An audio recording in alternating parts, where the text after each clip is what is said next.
Let us pray.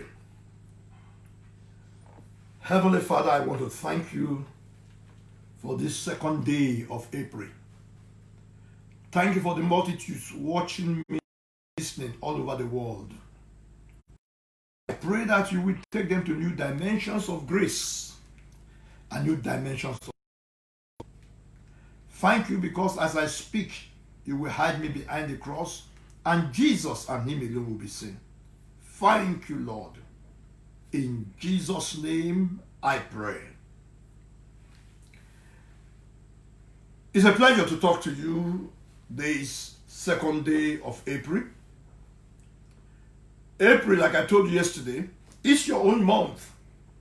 Your month of supernatural advancements, supernatural provisions and protections, supernatural restorations, supernatural intervention and lifting. Yesterday I talked on to you on this is your season. But today I want to talk to you on something very important. Look not, look up. Look not, look up. This is the secret of life, indispensable secret of success, indispensable secret of creation, started by the wrong thing. It has almost continued like that man is like an expert at looking at the wrong thing. Man fell then. Man failed then. Man became feeble. The same thing is happening today. The moment you look at the wrong thing, the of its garden, the woman said unto the serpent, women eat of the fruit of the trees of the garden, but of the fruit of the tree which is in the midst of the garden, God has said, you shall not eat of it, neither shall ye touch it, lest ye die. That was an exaggeration anyway. That was not exactly what God said. And the serpent said unto the woman, you shall not surely die. For God doth know that in the day you eat thereof, then shall your eyes be opened. You shall be as gods, knowing good and evil. Look at that next verse. In Genesis 3 verse 6. And when the woman saw that the tree was good for food, that it was pleasant to the eyes, and a tree to be desired, to make one wise, she took of the fruit thereof, and did eat, and gave also unto her husband with her, and he did eat. You see, she looked at the wrong thing. She cast against at the wrong thing. And that was the fall of man. And for you not to fall, you must learn how to train yourself to look at the right thing. Before I continue, I want to say that looking at things will be so pronounced in this end time, and it will cause people to misbehave. In Luke chapter 21, reading from verse 25, Jesus Christ was talking about end time situations wherein we are in now. Luke 21:25. And there shall be signs in the sun, and in the moon, and in the stars, and upon the earth distress of nations with perplexity, the sea and the waves running. Some of these things are still future, but they have relevance to our present time. Look at verse 24. Men's hearts failing them for fear, for looking after those things which are coming in on the earth. You see, what you see can bring fear. What you see can really frighten you. He said, men's heart shall fear, shall tremble because of the things they start to see. Listen to me. Success or failure depends on what you look at. Victory or defeat depends on what you look at. Joy or success depends on what you look at. But let me go a step further. Sinfulness or righteousness depends on how you look. Look at again this terrible situation that man found himself after they were chased out of the Garden of Eden. You see the problem of the sons of God. In Genesis chapter 6, that's the major problem today. Genesis chapter 6. Let me read verse 1 and verse 2. It says, "And it came to pass when men began to multiply on the face of the earth, and daughters were born unto them." We have large, vast multitudes in the world today where we have over 7 billion people. And we have all sorts of human beings. Those who are real and those who are not real.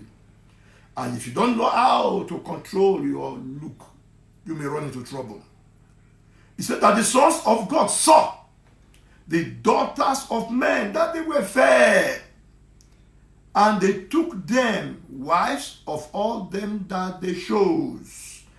Oh, and the Lord said, "My spirit shall not always strive with man, for that he also is flesh, yet his days shall be 120 years. There were giants in the earth in those days. And also after that, when the sons of God came in unto the daughters of men, and they bare children to them, and the same became mighty men, which were of old, men of renown. And God saw that the wickedness of man was great in the earth, and that every imagination of the thoughts of his heart was only evil continually." You cannot separate thoughts, imaginations, from what comes in through your eye gate.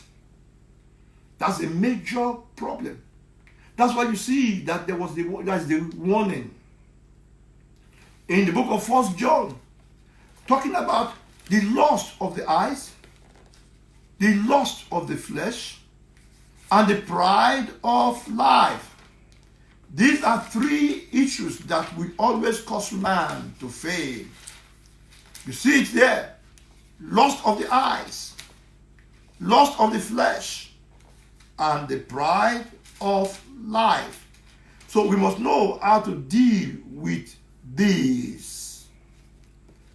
Thank God for a man like Job, who understood these issues. You know, Job was one of the earliest saints that lived. The book of Job was the first book in the Bible. And see what Job did, which I counsel everyone also to learn how to do from this moment onwards.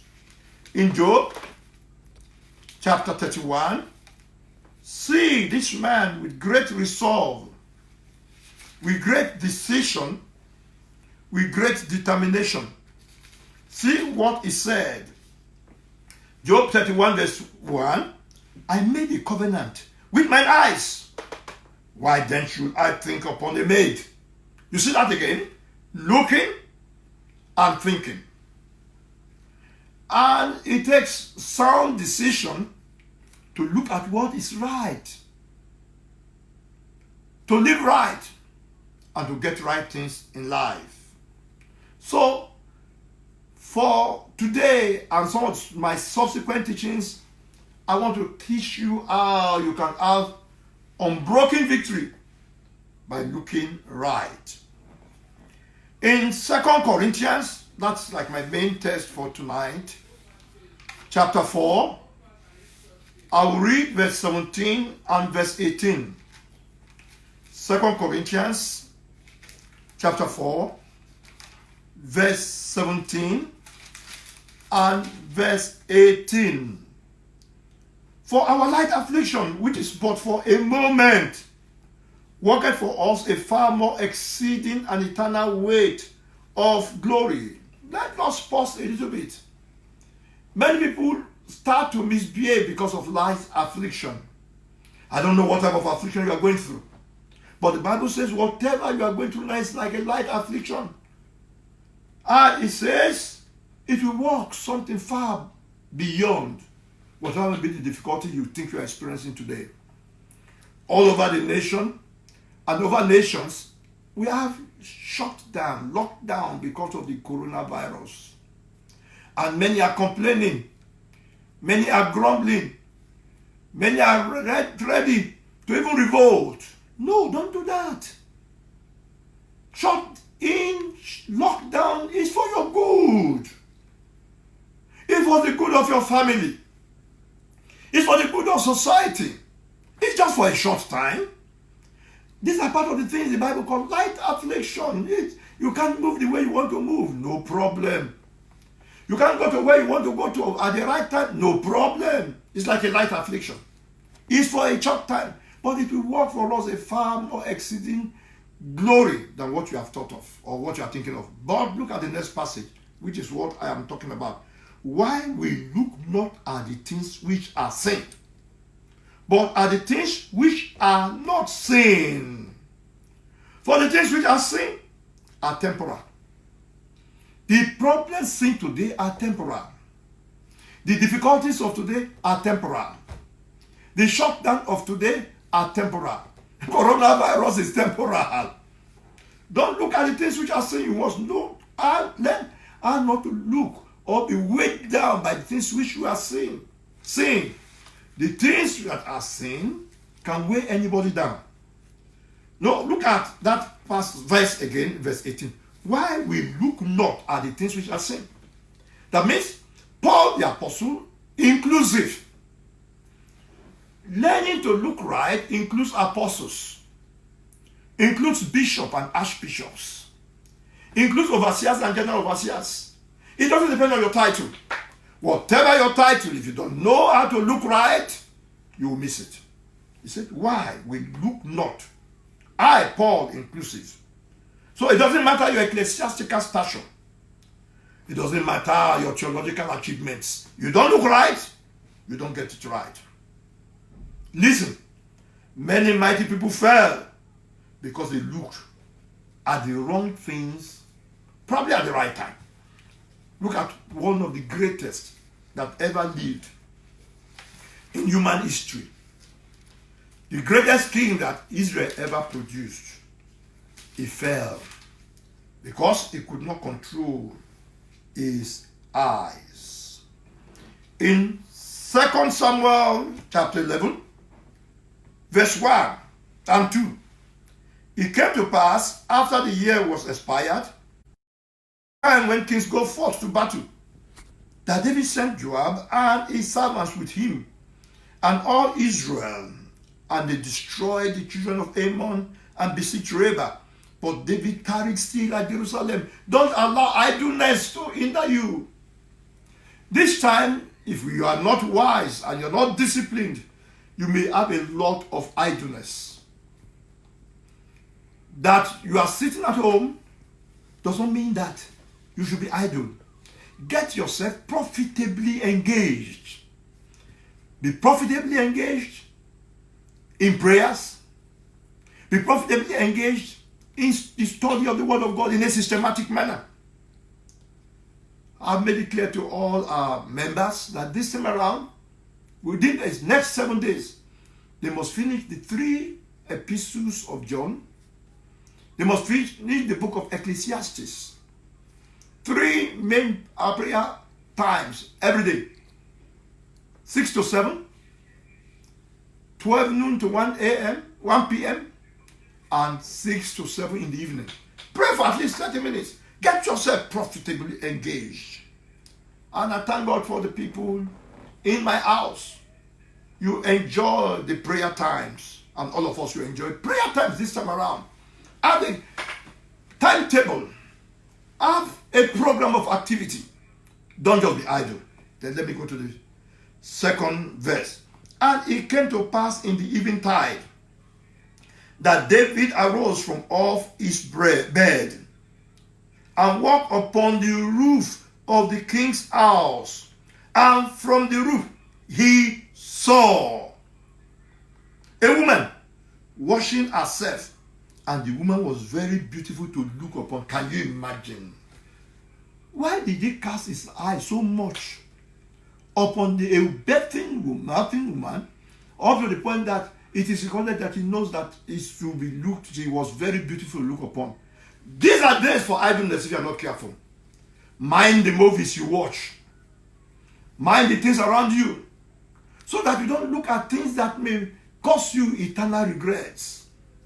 This was the beginning of something negative in the life of this great man of God. A man after God's own heart. He looked at the wrong thing. You all know the story that led to him having a adulterous affair with this woman, which eventually led to the death of this woman, and which was the beginning of sorrow and problem in the life of David and in his dynasty. All I'm trying to say is that whoever you are, however holy you are, however righteous you may be, learn to control your look, lest you lose all your holiness in one day. Lest you lose your glorious testimony in one day. Lest you lose the beautiful things in your life in one day. Lest you lose what attracts you to God more, very particularly in one day. He looked. Just one occasion caused his fall. Listen. From what I have read so far, you can have an idea of some of the causes of looking wrongly, and also two consequences of looking wrongly. If you look wrongly, there will be terrible consequences. In the case of David, idleness was a major problem. Please, these days of shutdown should not be days of idleness. Read good books that will build you up. Have a timetable for yourself. When do you wake up in the morning? If you have a family, when do you come for your family or devotion? What passages of scripture do you want to read? All these are things that are very needful at a time like this. You can read a lot and achieve a lot. There should be no room for idleness, no room for carelessness, no room for any uncontrolled, unbridled lifestyle. When you go that way, you will have evil thoughts, evil imaginations, and also evil manifestations. Please be careful. But let me show you another set of people who missed God's plan, God's program, as a result of looking wrongly. And it can be very painful and pathetic. When you are so close to the promised land, you are so close to uncommon victory, and because of looking wrongly, you miss your victory. In Numbers chapter 13, I'll read from verse 27. These were the spies sent to look at the situation of the promised land. Let me read from verse 26. And they went and came to Moses and to Aaron and to all the congregation of the children of Israel unto the wilderness of Paran to Kadesh. Word unto them and to all the congregation, and showed them the fruit of the land. And they told him and said, we came unto the land whither thou surely it floweth with milk and honey, and this is the fruit of it. It would have been a wonderful story if it has ended there.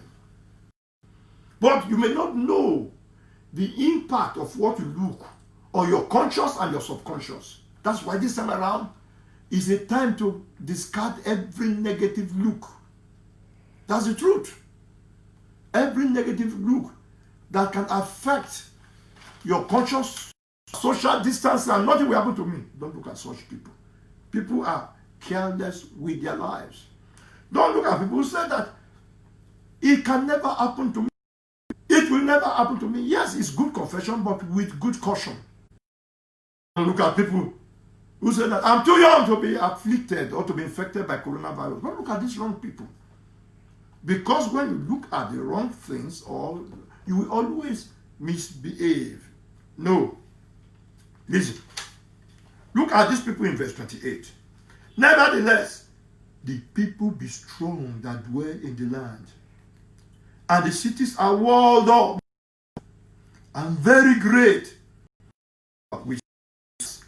And the Amorites dwell in the mountains, and the Canaanites dwell by the sea and by the coast of Jordan. And Caleb stilled the people before Moses and said, let's go up at once and possess it, for we are able to overcome it. But the men that went up with him said, we be not able to go up against the people, for they are stronger than we. How do you know? You see, some of the problems, when you look at the wrong things, let me just tell you 7 things that are too great for us. We are too little for them. You were not getting conscious of their inabilities, not about the ability of God. When you look wrongly, thirdly, you will start to have wrong considerations. It's not by power, it's not by might. The race is not for the swift, the battle is not for the might, for the strong. But they started having wrong considerations because what they are seeing are taken away. And when you have wrong considerations, you will start to have wrong communications. We are not able. We cannot do it. Why? Because of what they looked at. I don't know what we are saying. I don't know what, at this stage, can I survive? How can I survive? How can my family survive lockdown? How can my family survive coronavirus? I prophesy you will survive. You will survive. Don't look at what is happening, lockdown or shut down. No. Communication will produce negative aura around you.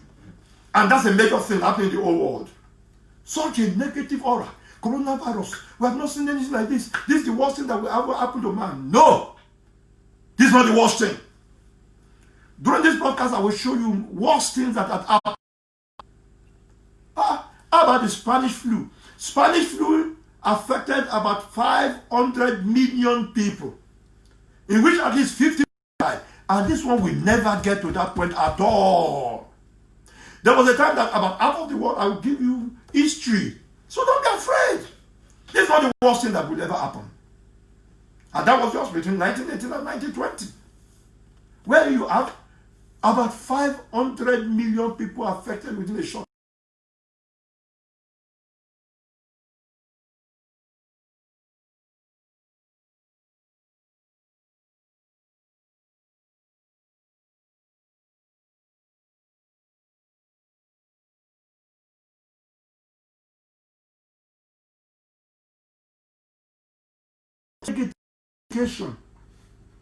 Negative confessions, like those people, we are not able. And when you have negative communications, negative confessions, it will lead to negative convictions. No. I don't think anybody can survive this. I think worse things are going to happen. These are things that ought not to be. I said to lead to negative conceptions, negative consciousness, negative considerations, negative communications. Negative. It should not. Some may fall at your side, 10,000 at your right hand. It shall not come near you. Just be on the Lord's side. I plead with you. If you have not known, please give your heart to the Lord. Repent from your sins. Come on covenant ground. Your covenant will cover you. The blood of Jesus will cover you. It's more than enough. We will talk about all this. This is just an introduction. I need to stop here now so I can pray for you and pray with you. Look not. Look up. All this stuff. Hey, can this be coronavirus? No, sir.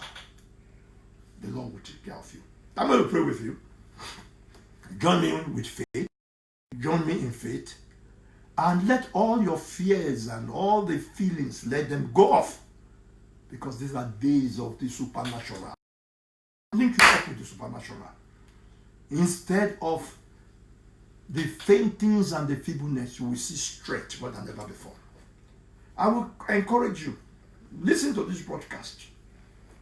All this month, around this time. and your faith and life will never be the same again. Because God has sent me to you as his apostle and as his prophet. It is going to be well with you and with your family. Let us pray. Ah, my Father, I thank you because this is a day you have made for me to encourage your wonderful people all over the world. You want me to let them know from the negative consciousness and of the negative impressions. I declare and decree that from tonight you start to look up. Look up from whence your help will come.